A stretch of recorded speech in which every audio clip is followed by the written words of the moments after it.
Well, hello. I'm back in front of my favorite tree, and today I'd like to talk a little bit about awareness. I have a question for you.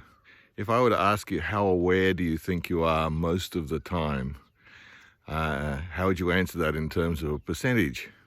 Would you say 50, 100, 70? I don't know. Reality is that if you take awareness in its full spectrum, like full spectrum awareness, you're probably only aware fully about 5% of the time, and probably don't sustain that for very long. Now I'm talking about full spectrum awareness, not the kind of awareness that we think awareness is. Now, for example, when I look at that tree there behind me, I can see a tree, and my awareness immediately will kick into what we call narrative awareness if I'm like most people. So I'll start thinking about the tree. Wow, I wonder how long that tree's been there. I wonder what kind of tree it is. Right? So we're referencing the tree from a narrative or a story about the tree.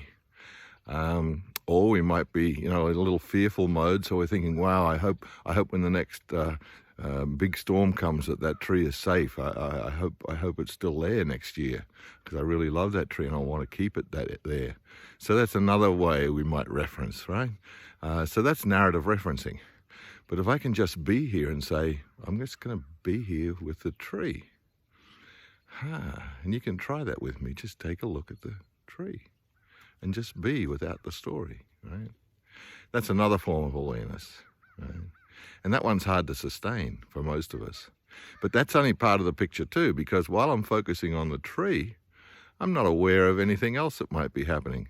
There could be a rabbit running across the road, just up the road from me here, and I wouldn't notice it because I'm just looking at the tree. So am I fully aware in that moment? Probably not, right? So there's a lot to awareness, but here's the good news. We can choose where to focus our awareness, and we can get different benefits by focusing in different ways. For example, if we're trying to learn from our past, then our narrative is probably pretty good. If we're trying to take care of our future, then narrative, again, in the future, pretty good. But if we're really trying to be present to our moment-to-moment experiences, we're really trying to drop into that place where we can just be at peace with ourselves, then a different kind of awareness is needed.